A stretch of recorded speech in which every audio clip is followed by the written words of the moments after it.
Hey cinema fans, welcome back to another movie review. Today we got The Godfather. This isn't just a beautifully crafted gangster film, or an outstanding family portrait. From an amazing period piece, from a well-delivered character study, this film is an inspiration to filmmakers, to actors, to the producers, to all around cinema. Again, a masterclass of filmmaking. From Brandon to Pacino, their performances were freaking top-notch. I mean, all around the stacked cast did their job, and they did it beautifully well. And I love how the story just invests you so much into this cold-blooded murderous family. But the film translates how much you care for the characters and how much you don't want nothing to happen to these beloved characters. How these characters treat their crimes like a 9-to-5 job. And I know this film is 3 hours some long, but honestly, it goes by fast because it's so good. I give this a 9.8 out of 10. Hey cinema fans, welcome back to another movie review. Today we got The Godfather Part 2, one of the all-time greats, and probably one of the greatest things ever made in cinema history, from my opinion, and also arguably.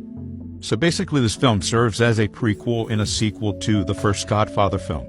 This film does a great job of explaining the way of life for the underworld people and the underworld and the mafia, and how it invests you even more like the first film does, but it just does it in such a great storytelling way.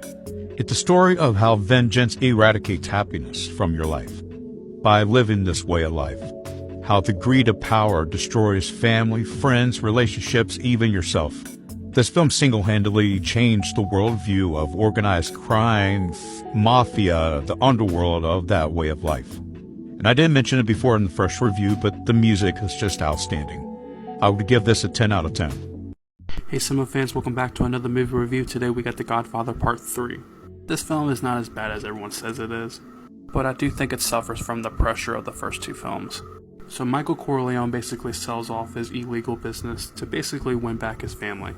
But in that process he has to contend with the up-and-coming mafia, if you will. AKA Vincent, who basically wants to take over the whole family business, if you will.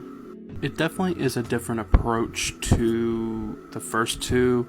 The first two was more engrossing into the crime underworld, or the mob crime underworld, while this one does more of the Hollywood stereotype type mob films, if you will.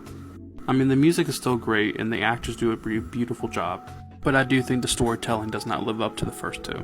But it is a nice conclusion to the trilogy. I'll give this movie a solid 7 out of 10, and give the trilogy a 9 out of 10.